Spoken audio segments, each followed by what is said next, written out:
Hello friends, welcome to PIC Jammu. Friends, journal entries के topic को ही कंटिन्यू करते हुए कुछ और अकाउंटिंग ट्रांजैक्शन हमारे सामने हैं जिनको हम जर्नलाइज करेंगे। तो ये कुछ ट्रांजैक्शंस हैं जिनको हम जर्नल एंट्रीज में कन्वर्ट करेंगे। तो पहले हम यहाँ पे इसके लिए कॉलम बना लेते हैं।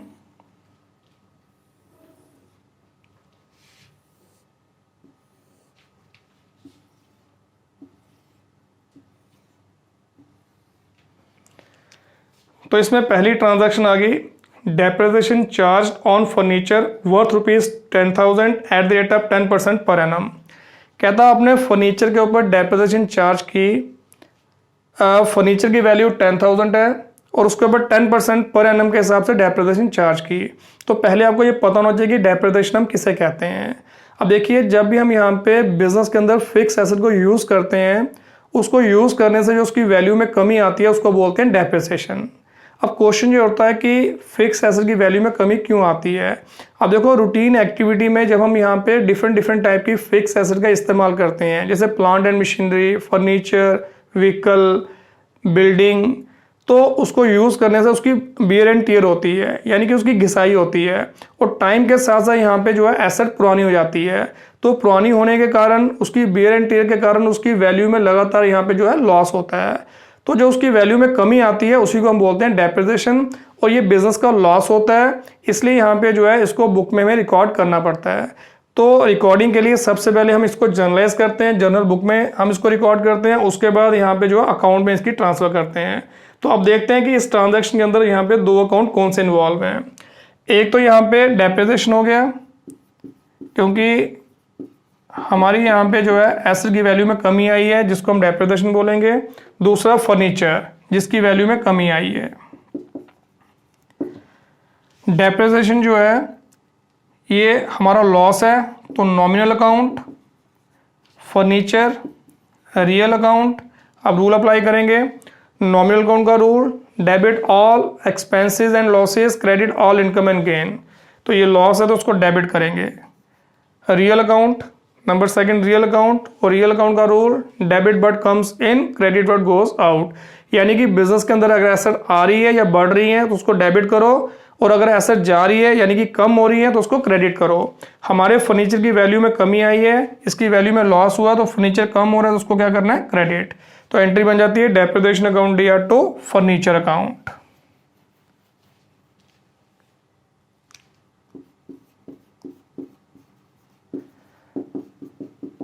Depreciation account D R to furniture account. अब डेप्रिसिएशन में कितनी आ गई, फर्नीचर की यहाँ पे जो वैल्यू वो 10,000 है, उस पर 10% पर एनम के हिसाब से डेप्रिसिएशन चार्ज करनी है, वो बनती है 1,000। ऐसा तो डेप्रिसिएशन को कैलकुलेट करने के हमारे कुछ अकाउंटिंग मेथड्स होते हैं जिनका इस्तेमाल करके हम डेप्रिसिएशन कैलकुलेट करते हैं। उसका अलग से चैप्टर है, काफ़ी इंपॉर्टेंट चैप्टर है, तो उसकी बात हम बाद में करेंगे। फिलहाल यहाँ पे हमें ये देखने की ज़रूरत नहीं है इसमें मेथड कौन सा अप्लाई करना है, क्योंकि इसमें हमें सिंपल इन्फॉर्मेशन दी है, एसेट की वैल्यू दी है और रेट ऑफ डेप्रिसिएशन दी है, जो हम वैल्यू अप्लाई करके सिंपली यहाँ पे डेप्रिसिएशन कैलकुलेट कर सकते हैं। तो वो आ गई 1,000। क्लियर है। तो अब नेक्स्ट एंट्री आ गई, कहता है interest on capital provided at the rate of 10% on capital of ₹1 lakh. Capital पे कहता है आपने जो है इंटरेस्ट प्रोवाइड किया है, 1 लाख की कैपिटल है, 10% के हिसाब से उस पर इंटरेस्ट प्रोवाइड किया है। अब इसको बुक में रिकॉर्ड करना है। अब आप एक चीज़ कह सकते हो यहाँ पे कि भाई कैपिटल पे इंटरेस्ट क्यों दिया जाएगा, क्योंकि कैपिटल कौन इन्वेस्ट करता है, ओनर। ओनर का अपना बिजनेस है, तो क्यों वो अपनी कैपिटल पे इंटरेस्ट चार्ज करेगा। अब देखो, बिजनेस की एफिशिएंसी देखने के लिए ऐसा किया जाता है, यानी कि ओनर का ये मानना है कि जो पैसा उसने बिजनेस के अंदर इन्वेस्ट किया है, अगर वो कहीं दूसरे का उसको इन्वेस्ट करता है, उसको आसानी से यहाँ पे उसके ऊपर इंटरेस्ट मिलता है। तो वो ये देखना चाहता है कि उसने जो बिजनेस के अंदर पैसा लगाया है उससे उसको यहाँ पे जो है रियल प्रॉफिट कितना हुआ। फॉर एग्जाम्पल, जैसे मैं कहता हूँ यहाँ पे जो है बिजनेस के अंदर जो प्रॉफिट आया है वो ₹20,000 आया है, और जो ओनर की कैपिटल है उस पर 10% के हिसाब से मान लो इंटरेस्ट बनता है 10,000। तो ओनर कह सकता है भी देखो, बिजनेस से मेरे को 20,000 का प्रॉफिट हुआ है, पर जो मैंने यहाँ पे कैपिटल की इन्वेस्टमेंट की है उस पर मेरे को आसानी से 10,000 का इंटरेस्ट कहीं से भी मिल जाता है। तो मेरा यहाँ पे जो सही गेन है, रियल मेरी यहाँ पे जो प्रॉफिट है वो बिजनेस से कितना आया, तो हम उसको यहाँ पे जो है नेट प्रॉफिट में से इंटरेस्ट ऑन कैपिटल को माइनस करके देखेंगे कि भाई अगर यहाँ पे कैपिटल पे 10,000 इंटरेस्ट उसको आसानी से मिल जाता है तो उसका यहाँ पे जो रियल प्रॉफिट नज़र आ रहा है वो कितना है, 10,000। तो इस तरीके से यहाँ पे जो है बिजनेस की एफिशिएंसी चेक करने के लिए या बिजनेस से रियल प्रॉफिट यहाँ पे कितना आया इस चीज़ को चेक करने के लिए ओनर जो है वो अपनी कैपिटल पे जो है इंटरेस्ट चार्ज करता है। अब अगर ओनर जो है अपनी कैपिटल पे इंटरेस्ट चार्ज करेगा तो ये बिजनेस का एक्सपेंस है, ओनर के लिए गेन है, बट हमने यहाँ पे बिजनेस के पॉइंट ऑफ व्यू से देखना है क्योंकि हम यहाँ पे जो ट्रांजैक्शन रिकॉर्ड कर रहे हैं वो बिजनेस ऑर्गेनाइजेशन की कर रहे हैं, और जब भी हम अकाउंटिंग बुक्स मेंटेन करते हैं तो अपने आप को बिजनेस ऑर्गेनाइजेशन मान के ही हम यहाँ पे जो है रिकॉर्डिंग करते हैं। तो बिजनेस पॉइंट ऑफ व्यू से बिजनेस ऑर्गेनाइजेशन के लिए इंटरेस्ट ऑन कैपिटल जो है वो एक्सपेंस है। अब हमें इसको बुक में रिकॉर्ड करना है तो किस तरीके से रिकॉर्ड करेंगे। अब दो अकाउंट कौन कौन से हैं, एक आ गया interest on capital, number second दूसरा अकाउंट इसमें कौन सा नजर आ रहा है, दूसरा यहाँ पे आ गया ओनर। ये याद रखना इसमें कैश नहीं आता, मतलब जब भी हम यहाँ पे कैपिटल पे इंटरेस्ट प्रोवाइड करते हैं ओनर को, इसका मतलब ये नहीं है कि ओनर उसी वक्त उसको कैश में निकाल लेगा, क्योंकि ओनर बिजनेस से पैसा ऐसा नहीं निकालता है। जब उसको यहाँ पे पर्सनल यूज के लिए जरूरत होती है तभी वो पैसा बिजनेस से निकालता है। तो इसका मतलब ओनर का पैसा जो है बिजनेस के अंदर ही रहता है, जो भी उसने बिजनेस से चार्ज करना होता है वो उसकी कैपिटल में ऐड हो जाता है। तो इस तरीके से उसकी बिजनेस के अंदर जो है कैपिटल बढ़ती जाती है, और कैपिटल बढ़ने का बेनिफिट सीधा बिजनेस को होता है, बिजनेस उसकी वजह से अपनी एक्टिविटीज को एक्सपेंड कर सकता है। बट अगर ओनर यहाँ पे साथ साथ यहाँ पे अपने सारे बेनिफिट निकाल लेता है, उस केस में यहाँ पे जो है बिजनेस के अंदर उसकी कैपिटल नहीं बढ़ेगी, जिसकी वजह से यहाँ पे जो है उसकी बिजनेस एक्टिविटी आगे नहीं बढ़ पाएंगी। इसलिए यहाँ पे ओनर जो है वो कभी भी यहाँ पे जो है जो भी बेनिफिट उसने बिजनेस से लेना है उसी को कैश में विड्रॉ नहीं करता। इसलिए यहाँ पे कैश नहीं आया है, तो इसका मतलब दूसरा अकाउंट यहाँ पे ओनर है जिसको ये इंटरेस्ट दिया गया है। अब इंटरेस्ट ऑन कैपिटल जो है ये बिजनेस का एक्सपेंस है, तो nominal account, owner personal account. अब रूल अप्लाई करेंगे, interest on capital nominal account है तो नॉमिनल अकाउंट का rule debit all expenses and losses, credit all income and gain. तो ये बिजनेस का एक्सपेंस है तो उसको डेबिट करेंगे। Owner personal account rule debit the receiver credit the giver. अब देखो यहाँ पे ओनर यहाँ पे कौन है, रिसीवर की गिवर है। जरा ध्यान से देखेंगे फिर हमें पता लगना है कि ये रिसीवर की गिवर है। अब देखो यहाँ पे इंटरेस्ट ऑन कैपिटल हमने यहाँ पे ओनर को प्रोवाइड किया, क्लियर है, बट ओनर ने यहाँ पे बिजनेस से उसी वक्त कैश नहीं निकाला। इसका मतलब इंटरेस्ट ऑन कैपिटल के रूप में जो भी उसको पैसा मिलना था वो बिजनेस के अंदर ही पड़ा हुआ है, उसने विड्रॉ नहीं किया है। तो एक तरह से ओनर जो है वो अपने पैसे का बेनिफिट बिजनेस को दे रहा है, यानी कि उसकी यहाँ पे कैपिटल बढ़ गई। यहाँ उसने पहले 1 लाख रुपया लगाया था, अब 10,000 पे उसको अगर इंटरेस्ट मिल रहा है तो बिजनेस के अंदर उसका 1,10,000 हो चुका है। तो ओनर जो है इंटरेस्ट ऑन कैपिटल का जो पैसा है उसका बेनिफिट बिजनेस को दे रहा है। तो ओनर कौन हो गया, गिवर। अगर ये गिवर है तो उसको क्या करेंगे, क्रेडिट। और मैंने आपको पहले बताया कि ओनर का अकाउंट हम ओनर के नाम का अकाउंट हम नहीं बनाते हैं, उसके हम क्या लिखते हैं, कैपिटल। तो एंट्री बन गई interest on capital account DR to capital account.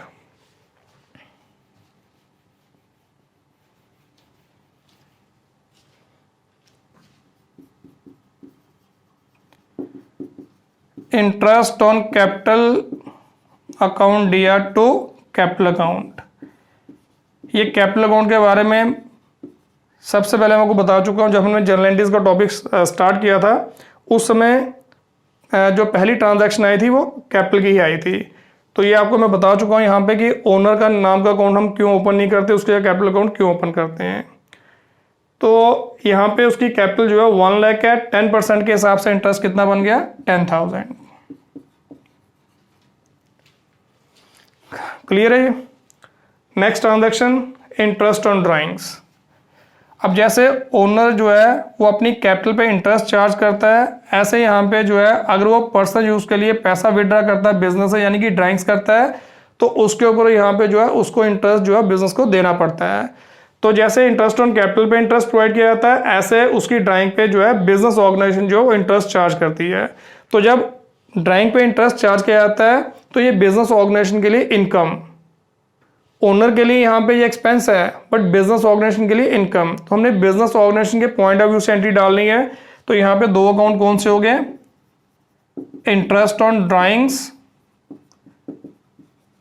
और दूसरा यहाँ पे हो गया ओनर। इसमें भी कैश नहीं आएगा। क्यों, पहले भी मैं एक्सप्लेन कर चुका हूँ, फिर बता रहा हूँ कि ओनर ने अगर अपनी ड्राइंग पे इंटरेस्ट पे करना है तो इसका मतलब ये नहीं है कि वो अपनी जेब से कैश निकाल के बिजनेस को देगा, क्योंकि ओनर का पैसा ऑलरेडी बिजनेस में पड़ा होता है।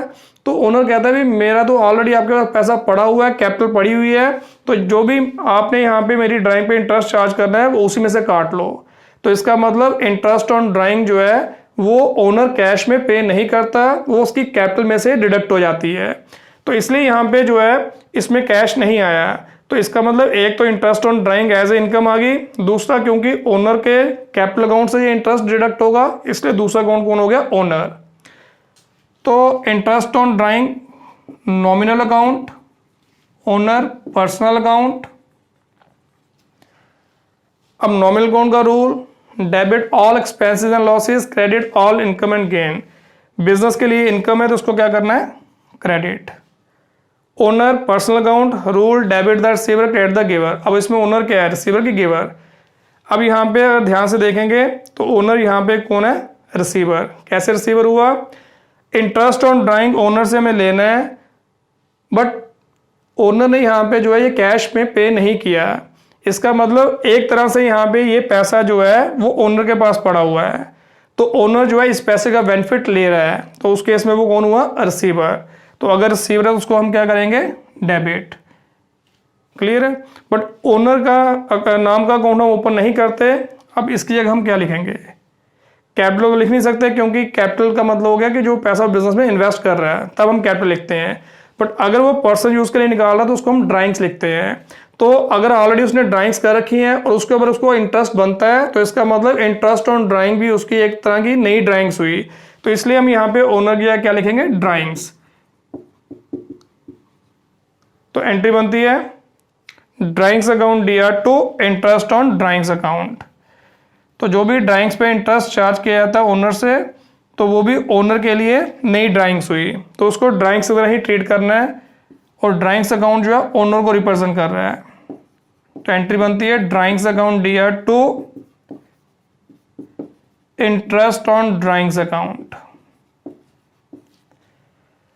अमाउंट इसमें आ गया 2000। नरेशन लिख सकते हैं being interest on drawings charged. Clear है। नेक्स्ट ट्रांजैक्शन देख लेते हैं। ये डिफरेंट ट्रांजैक्शन है और सारी की सारी ट्रांजैक्शन जो है ये इंपॉर्टेंट है। कहता है installation charges on machinery ₹500। Machinery पे हमने इंस्टॉलेशन चार्जेस पे किए। अब इसमें यहाँ पे जो है कौन कौन सा अकाउंट इन्वॉल्व है, एक तो हमें इंस्टॉलेशन चार्जेस नजर आ रहा है, दूसरा क्योंकि पे किया तो कैश नजर आ रहा है, ठीक है ना, तीसरा यहाँ पे मशीनरी भी नजर आ रही है। अब एक बात का ध्यान रखना, जब भी हम कोई एसेट परचेज करते हैं या एसेट की कंस्ट्रक्शन करते हैं, एसेट की परचेज के टाइम या उसको कंस्ट्रक्ट करते हुए या उसको बनाते हुए जो भी एक्सपेंस हम इनकर करते हैं वो एसेट की कॉस्ट में इंक्लूड हो जाता है। उसकी एंट्री अलग से नहीं आती, वो एसेट की कॉस्ट का हिस्सा होता है, इसलिए वो एसेट अकाउंट में ही इंक्लूड किया जाता है। तो इसलिए यहाँ पे जो मशीनरी की इंस्टॉलेशन के टाइम में इंस्टॉलेशन चार्जेस पे किए वो मशीनरी की कॉस्ट में ही ऐड होगा, इसकी एंट्री अलग से नहीं आएगी। तो इसका मतलब इंस्टॉलेशन चार्ज की जगह हम क्या लिखेंगे, मशीनरी अकाउंट, क्योंकि ये मशीनरी की कॉस्ट का ही हिस्सा है। क्लियर है। फॉर एग्जाम्पल जैसे मान लो हमने यहाँ पे 1 लाख की मशीनरी लाई, 5000 उसको इंस्टॉल करने के लिए खर्च कर दिया। अगर हमसे कोई पूछता है बताओ जी आपको मशीनरी कितने की पड़ी, तो हम उसको बोलेंगे भी हमें 1,05,000 की पड़ी, ना कि 1 लाख की, क्योंकि 5,000 में उसकी इंस्टॉलेशन टाइम खर्च भी किया है तो वो भी उसकी कॉस्ट में ही जोड़ दिया जाता है। तो परचेज के टाइम, कंस्ट्रक्शन के टाइम या कोई भी एसेट हम यहाँ पे जो है अगर खुद बना रहे हैं उसके ऊपर जितना भी खर्च करते हैं तो वो सारा उसकी कॉस्ट में ही ऐड हो जाता है। इसलिए यहाँ पे जो है जब ऐसे एक्सपेंस की एंट्री बुक में रिकॉर्ड करेंगे तो उसके लिए हम यहाँ पे एसेट अकाउंट ही यहाँ पे जो है ओपन करेंगे, ना कि उस एक्सपेंस अकाउंट को ओपन करेंगे। इसलिए इंस्टॉलेशन चार्ज की जगह यहाँ पे क्या आ गया, machinery.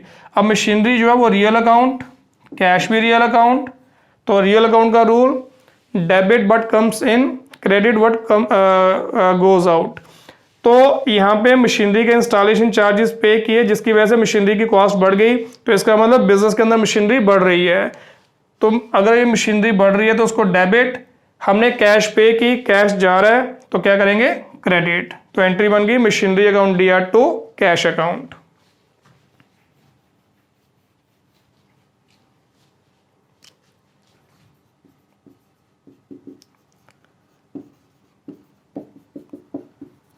Machinery account DR to cash account. Amount इसका आ गया 500। नरेशन लिख सकते हैं, being installation charges paid on machinery. Clear है। नेक्स्ट ट्रांजैक्शन देख लेते हैं। कहता है गुड्स लॉस्ट बाय थेफ्ट। आपके जो गुड्स हैं वो चोरी हो गए, लॉस है बिजनेस का, बुक में रिकॉर्ड करना है। दो अकाउंट कौन कौन से नजर आ रहे हैं, इसको लिखते हैं, लॉस हुआ तो इसको लिखेंगे लॉस बाय थेफ्ट, क्योंकि पता लगना चाहिए कि लॉस जो है किस नेचर का है। एक हो गया लॉस बाय थेफ्ट और दूसरा कौन सा अकाउंट नजर आ रहा है, गुड्स। लॉस नॉमिनल अकाउंट,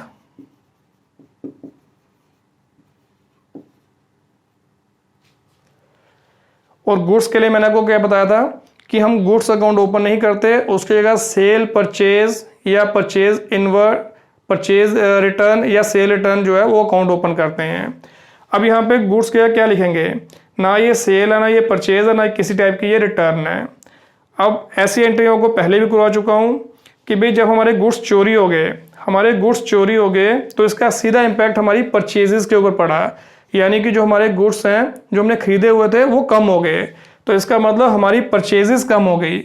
इसलिए हम यहाँ पे गुड्स की क्या लिखेंगे, परचेजेस अकाउंट। तो अब इस हिसाब से यहाँ पे जो है हम इसकी एंट्री प्रिपेयर कर सकते हैं। लॉस है तो उसको क्या करेंगे, डेबिट। और जो परचेजेस हैं, परचेजेस हमारी कम हो गई, यानी कि जो हमारा परचेजेस का खर्चा है वो कम हो गया। तो अगर हमारा यहाँ पे कोई भी एक्सपेंस कम होता है या लॉस कम होता है तो इसका मतलब एक तरह का हमारा वो गेन है।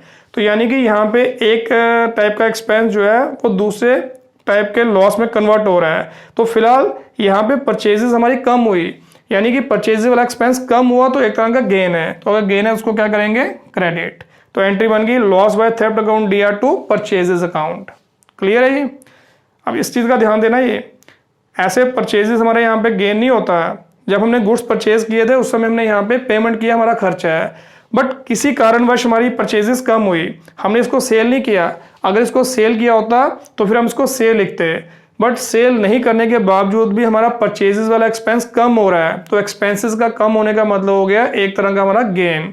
तो इसलिए यहाँ पे परचेजेस अकाउंट जो है तो ये एक्सपेंस अकाउंट है, बट फिलहाल इस ट्रांजैक्शन, इस पर्टिकुलर ट्रांजैक्शन में यहाँ पे जो है इसमें कमी आ रही है। तो एक तरह से हमें यहाँ पे जो है अगर कमी आती है एक्सपेंसेस में तो उसको हम गेन की तरह ट्रीट करते हैं। तो अगर गेन की तरह इसको ट्रीट करेंगे और गेन को क्या करते हैं, क्रेडिट, इसलिए परचेजेस अकाउंट को हमने यहाँ पे क्रेडिट किया है। तो एंट्री बनती है loss by theft account DR to purchases account.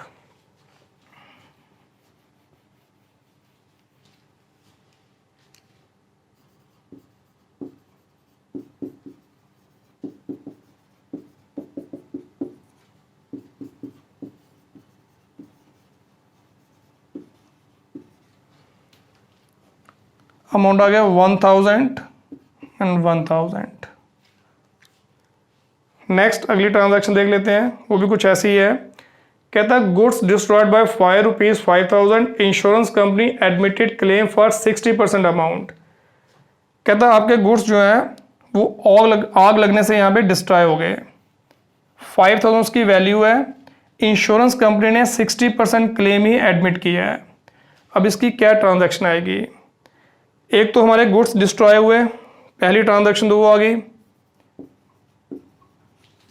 Loss by fire, नुकसान हुआ है।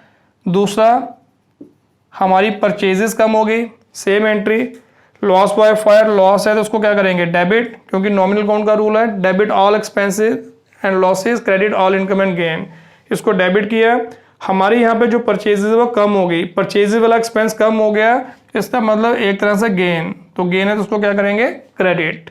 तो एंट्री बन गई loss by fire account D R to purchases account.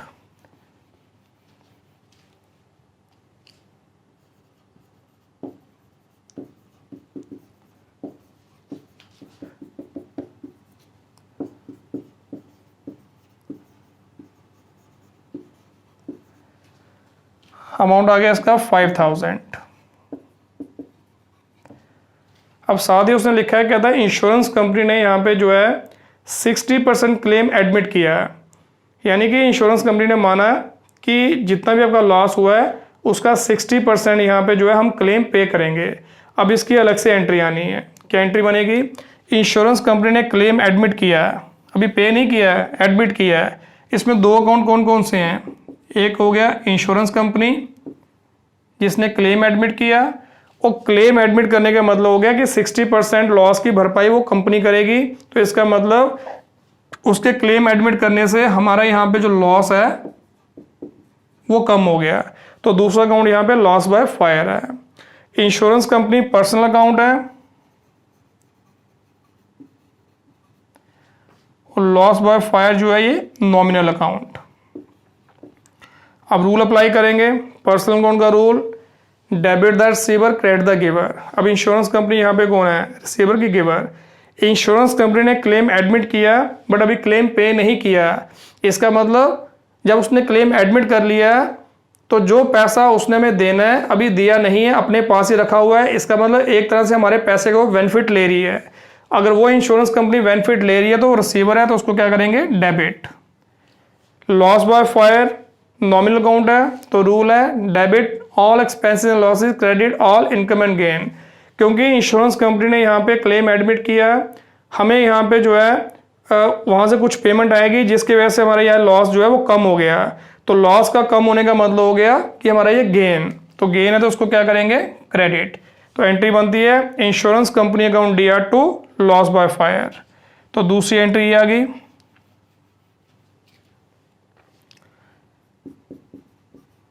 Insurance company D R, इसको इंश्योरेंस क्लेम भी लिख सकते हैं, to loss by fire account. 60% इसका बन गया 3000।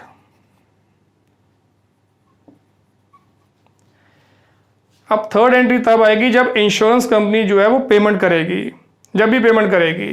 अगर अभी पेमेंट की है तो अभी एंट्री डालेंगे, फ्यूचर में करेगी तो फ्यूचर में उसकी एंट्री डालेंगे। तो पेमेंट की क्या एंट्री बनेगी, जब इंश्योरेंस कंपनी पेमेंट करेगी हमारे पास कैश आएगा, तो कैश आएगा, कैश को डेबिट करेंगे और इंश्योरेंस कंपनी गिवर होगी, इंश्योरेंस कंपनी को क्या करेंगे क्रेडिट। तो एंट्री बनती है cash account D R to insurance company. और अगर चेक के जरिए पेमेंट हुई है तो कैश गया बैंक आएगा। तो जब इंश्योरेंस कंपनी पेमेंट करेगी तो वो एंट्री तब आएगी। तो इस तरीके से यहाँ पे जो है loss by fire, loss by theft की हम ट्रांजैक्शन को रिकॉर्ड करते हैं। क्लियर है, चलिए कुछ ट्रांजैक्शन और ले लेते हैं।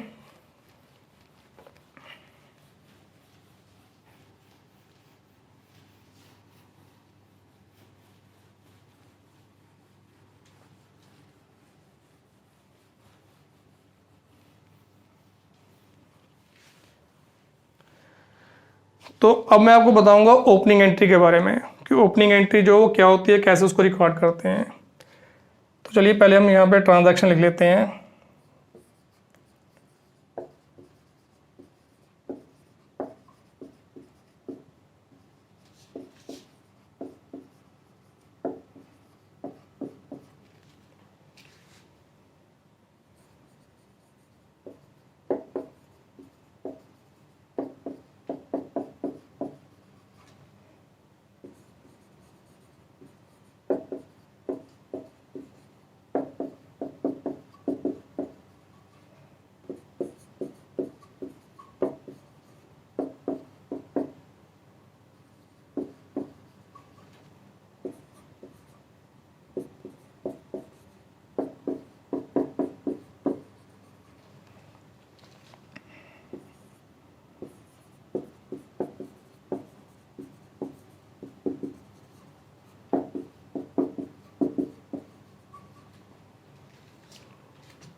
तो ये कुछ हमें बैलेंसेस दे रखे हैं एसेट्स के और लाइबिलिटी के। अब इनकी हमें यहाँ पे जो है जर्नल एंट्री डालनी है। तो अब इनकी जर्नल एंट्री हम कैसे डालेंगे, अब आपको मैं थोड़ा पहले आपको ओपनिंग एंट्री के बारे में बता दूँ। अब देखो, जब भी हमारा यहाँ पे अकाउंटिंग क्लोज होता है, अकाउंटिंग क्लोज होने के टाइम जितने भी हमारे अकाउंट्स होते हैं उसको हम क्लोज करते हैं। अब जो अकाउंट्स हमारे बनते हैं उसमें कुछ अकाउंट हमारे एक्सपेंसेस के होंगे, कुछ इनकम के होंगे, कुछ एसेट्स के होंगे, कुछ लाइबिलिटीज़ के होंगे, और एक अकाउंट होगा कैपिटल का। क्लियर है? तो चाहे पर्सनल, रियल है, नॉमिनल है, तो उनसे यही अकाउंट बनेंगे। एक्सपेंस और इनकम अकाउंट जो है नॉमिनल अकाउंट हो गया, और जो एसेट्स के अकाउंट होंगे वो रियल अकाउंट हो गए, और जो पर्सनल अकाउंट है उसमें कुछ अकाउंट एसेट के भी होते हैं और कुछ लाइबिलिटीज़ के भी होते हैं। यानी कि लाइबिलिटीज़ जो हैं उसके सारे के सारे अकाउंट पर्सनल अकाउंट ही होते हैं, क्योंकि लाइबिलिटी का मतलब हो गया कर्जा, जो हमने लोन वगैरह लिया है, किसी से उधार लिया है। तो कोई व्यक्ति होगा, कोई ऑर्गेनाइजेशन होगी जिससे हमने लोन लिया है, या कोई सप्लायर होगा जिससे हमने उधार लिया है, इसलिए लाइबिलिटी अकाउंट जो है वो सारे पर्सनल अकाउंट ही होते हैं।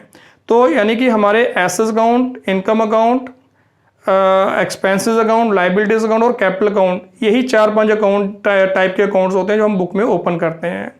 जब हमारा अकाउंटिंग क्लोज होता है तो जितने भी हमारे एक्सपेंसेस और इनकम के अकाउंट होते हैं उनको हम टोटल करके उनका जो बैलेंस होता है वो सीधा ट्रेडिंग प्रॉफिट लॉस को में ट्रांसफर करके हम अपना प्रॉफिट या लॉस निकालते हैं। बाकी जो एसेट, लाइबिलिटी और कैपिटल का अकाउंट है उसको बैलेंस करते हैं, और उनका जो बैलेंस बचता है उसको नेक्स्ट ईयर हम यहाँ पे ट्रांसफर कर देते हैं। क्योंकि यहाँ पे एसेट, लाइबिलिटी और कैपिटल जो है जब भी हमारी यहाँ पे एसेट, लाइबिलिटी और कैपिटल जो है अराइज होती है, जब तक इनकी वैल्यू हमारी बुक्स में होती है तब तक इनका जो बैलेंस है ईयर टू ईयर ट्रांसफ़र होता रहता है। तो इसलिए यहाँ पे जो है 1 साल का यहाँ पे क्लोजिंग बैलेंस जो है वो नेक्स्ट ईयर के यहाँ पे जो है ओपनिंग बैलेंस बन जाता है। यानी कि जब भी हम बुक्स क्लोज करते हैं तो उसमें जितने भी हमारी एसेट्स, लाइबिलिटी और कैपिटल अकाउंट के बैलेंस होते हैं, तो जब हम उसको नेक्स्ट ईयर में ट्रांसफ़र करते हैं तो नेक्स्ट ईयर में यहाँ पे जो है वो ओपनिंग बैलेंस बन जाता है। और जब नेक्स्ट ईयर की हम ट्रांजैक्शन बुक में रिकॉर्ड करना शुरू करते हैं तो सबसे पहले यहाँ पे जो ओपनिंग बैलेंसेस होते हैं हमारे एसेट्स और लाइबिलिटी के, पहले उनकी एंट्री डालते हैं, उसके बाद फिर डेट वाइज जो बाकी ट्रांजैक्शन होती है उसकी एंट्री डालते हैं। तो जो भी हमारे यहाँ पे ओपनिंग बैलेंसेस की जो हम एंट्री डालते हैं बुक के अंदर उसको हम बोलते हैं ओपनिंग एंट्री। जैसे कि यहाँ पे हमारी कुछ एसेट्स और लाइबिलिटी के बैलेंस दे रखे हैं, अब इनकी हमें यहाँ पे बुक में एंट्री रिकॉर्ड करनी है, तो इनके लिए जो एंट्री रिकॉर्ड करेंगे उसको हम क्या बोलेंगे, ओपनिंग एंट्री।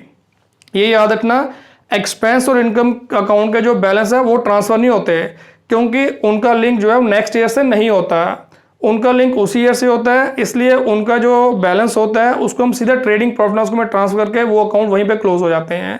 बट एसेट्स और लाइबिलिटी जब तक हमारे बिजनेस के अंदर होंगी वो ईयर टू ईयर यहाँ पे जो उसका बैलेंस जो है ट्रांसफर होता जाएगा, जितना बचता जाएगा उसको यहाँ पे जो है नेक्स्ट ईयर हम ट्रांसफर करते जाएंगे, वो ईयर टू ईयर यूज होंगे। जब तक लाइबिलिटी पे नहीं होगी उसका बैलेंस चलता रहेगा। इसलिए यहाँ पे नेक्स्ट ईयर के बिगनिंग में सबसे पहले जो ओपनिंग बैलेंस होते हैं हमारे एसेट्स और लाइबिलिटी के, पहले हमें उनकी एंट्री डालनी होती है, उसके बाद यहाँ पे जो बाकी ट्रांजैक्शन आती है डेट वाइज, फिर हम उसकी एंट्री रिकॉर्ड करते हैं। तो अब इनके लिए जो एंट्री डालेंगे उसी को हम बोलेंगे ओपनिंग एंट्री। अब ओपनिंग एंट्री डालने का तरीका क्या है, बिल्कुल सिंपल, जितने भी हमारी एसेट्स होंगी उनको हम डेबिट कर देंगे, लाइबिलिटीज को क्रेडिट कर देंगे। क्योंकि एसेट जब जब हमारे पास होती हैं, जब जब हमारे पास आती है उसको हम क्या करते हैं, डेबिट। रियल अकाउंट का रूल है डेबिट बट कम्स इन, इसलिए एसेट का हमेशा डेबिट बैलेंस होता है, तो एसेट हमेशा डेबिट होती हैं, जबकि लाइबिलिटी का हमेशा क्रेडिट बैलेंस होता है। ठीक है ना। जैसे फॉर एग्जांपल हमने यहाँ पे अपने सप्लायर से उधार लिया, तो सप्लायर कौन हो गया, पर्सनल अकाउंट। तो पर्सनल अकाउंट कौन है, मतलब पर्सनल अकाउंट का रूल क्या है, debit the receiver, credit the giver. तो सप्लायर अगर गिवर है उसको क्या करते हैं, क्रेडिट। तो जब तक हम उसकी पेमेंट नहीं करेंगे उसके अकाउंट में जो बैलेंस है वो कहाँ रहेगा, क्रेडिट में। तो कोई भी लाइबिलिटी ले लो उसका क्रेडिट बैलेंस ही निकलता है। तो इसलिए यहाँ पे जो है जब ओपनिंग एंट्री हम डालेंगे तो जितनी भी हमारी एसेट्स के बैलेंस होंगे उनको हम डेबिट कर देंगे, और जो लाइबिलिटी के बैलेंस होंगे उनको हम क्या करेंगे, क्रेडिट। तो इस तरीके से हम ओपनिंग एंट्री डाल सकते हैं।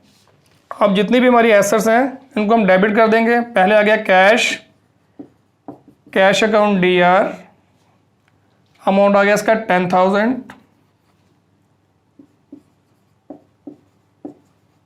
Bank account DR 50,000,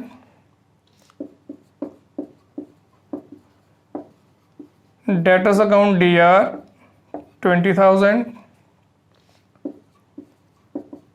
stock account DR 10,000, ये रुपीज़ का ऊपर लगाते हैं, सॉरी,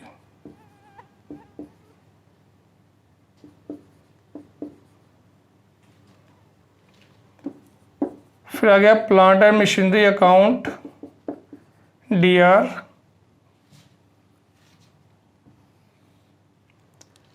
ये आ गया आपका 50,000। अब जितनी भी लाइबिलिटी के बैलेंस है उनको हम क्या कर देंगे, क्रेडिट टू लोन अकाउंट, ये आ गया 20,000। टू क्रेडिटर्स, क्रेडिटर भी हमारी लाइबिलिटी है जिससे हमने उधार लिया हुआ है, 10,000। तो ये एंट्री डालने के बाद जो डेबिट कॉलम का टोटल है वो क्रेडिट कॉलम के टोटल के बराबर आना चाहिए। अब देखो यहाँ पे बराबर आ रहा है, यहाँ पे कितना टोटल आ रहा है, 60, 80, 90, इसको टोटल करेंगे तो ये आता है 1,40,000, जबकि ये आता है यहाँ पे 30,000। इसका मतलब यहाँ पे डिफरेंस आ रहा है। तो डिफरेंस आने का मतलब होता है कि कोई ना कोई हमारी आइटम यहाँ पे आनी चाहिए जो मिसिंग है। अगर यहाँ पे एसेट साइड का टोटल बड़ा है, लाइबिलिटी साइड का कम है, जो डिफरेंस होता है उसको हम लिखते हैं कैपिटल। अगर दोनों साइडें बराबर हैं फिर तो कोई प्रॉब्लम नहीं है, बट अगर बराबर नहीं है तो आपने देखना है कि यहाँ पे कौन सी साइड बड़ी है कौन सी छोटी है। बड़ी साइड में से छोटी साइड माइनस करके जो बचेगा, अगर डेबिट साइड बड़ी है क्रेडिट छोटी है, जो डिफरेंस होगा वो कैपिटल। अगर क्रेडिट बड़ी है डेबिट छोटी है, जो डिफरेंस होगा उसको हम लिखते हैं गुडविल। तो यहाँ पे फिलहाल डेबिट साइड बड़ी है 1,40,000, उसमें से 30,000 माइनस करेंगे तो पीछे क्या बचा, 1,10,000। क्लियर है, क्योंकि बिजनेस के लिए यहाँ पे जो है कैपिटल तो यूज़ की होगी, तो अगर कैपिटल अकाउंट का बैलेंस नहीं दिया है तो बैलेंस करके हम निकाल सकते हैं। इस तरीके से हमारी ओपनिंग एंट्री जो है कंप्लीट होती है। और अगर सारी एसेट लाइबिलिटी क्वेश्चन में दे रखी हैं फिर तो दोनों साइडों का यहाँ पे जो टोटल है बराबर आएगा। क्लियर है, तो ये याद रखना, अगर यहाँ पे डेबिट साइड बड़ी आ रही है क्रेडिट छोटी है, जो डिफरेंस होगा उसको हम कैपिटल लिखेंगे। अगर लाइबिलिटी साइड बड़ी है यानी क्रेडिट साइड बड़ी है, डेबिट साइड छोटी है, जो डिफरेंस होगा उसको हम लिखते हैं गुडविल। इसको हम ब्रैकेट में से लिख सकते हैं बैलेंसिंग फिगर। इस तरीके से यहाँ पे जो है ओपनिंग एंट्री जो है बुक में रिकॉर्ड की जाती है। तो नेक्स्ट ईयर के स्टार्टिंग में ये एंट्री रिकॉर्ड की जाती है, उसके बाद फिर बाकी जो एंट्रीज होंगी वो आती हैं। तो इसकी हम नरेशन लिख सकते हैं being opening entry as per balances. Clear है ये? तो चलिए एक दो ट्रांजैक्शन हो रहे हैं उनकी भी बात कर लेते हैं।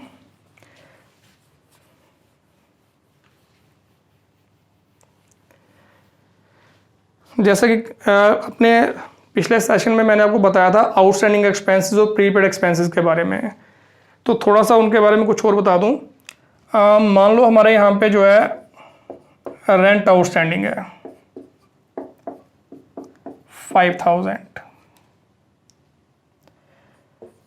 अब देखो अगर रेंट आउटस्टैंडिंग होता है तो उसकी हम क्या ट्रांजैक्शन डालते हैं। लास्ट सेशन में आपको इसके बारे में बता चुका हूँ कि रेंट आउटस्टैंडिंग में दो अकाउंट इन्वॉल्व हैं, एक रेंट और दूसरा रेंट आउटस्टैंडिंग। और रेंट आउटस्टैंडिंग किसको रिप्रेजेंट कर रहा है, लैंडलॉर्ड को, यानी कि ये पर्सनल अकाउंट है। तो ये नॉमिनल अकाउंट, ये पर्सनल अकाउंट, ये एक्सपेंस है उसको डेबिट करेंगे। अब लैंडलॉर्ड जो है वो हमें बेनिफिट दे रहा है क्योंकि हमने उसको रेंट पे नहीं किया है, उसका पैसा अपने पास रखा हुआ है, तो लैंडलॉर्ड जो है एक तरह से अपने पैसे का बेनिफिट दे रहा है, तो उसको हम क्या करेंगे, क्रेडिट। तो जब हमारा कोई भी एक्सपेंस आउटस्टैंडिंग होता है तो एंट्री बनती है रेंट अकाउंट DR या expense account DR to expense outstanding account. तो यहाँ पे रेंट है तो इसलिए बन गई entry rent account DR to rent outstanding account.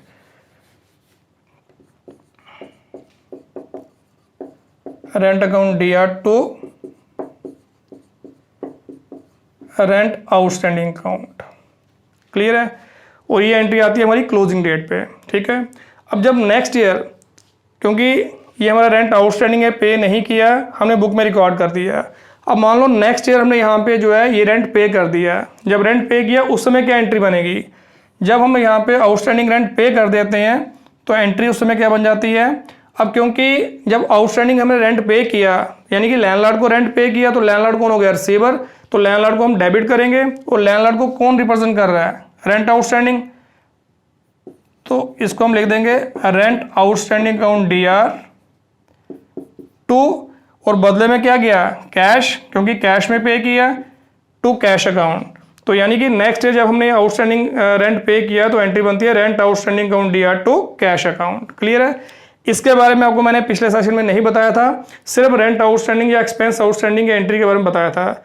But ये इसका यहाँ पे जो है कंप्लीट इसका ट्रीटमेंट है कि जब एक्सपेंस आउटस्टैंडिंग होगा उस समय ये एंट्री, और जब नेक्स्ट ईयर वो एक्सपेंस हम पे करेंगे तो ये एंट्री। सेम इसी तरीके से प्रीपेड एक्सपेंस को भी हम ट्रीट करते हैं। अब प्रीपेड एक्सपेंस की एग्जांपल ले लेते हैं।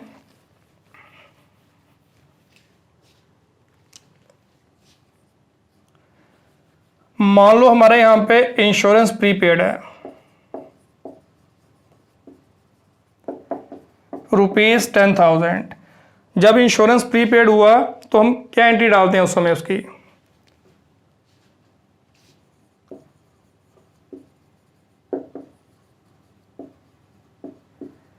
Prepaid insurance account DR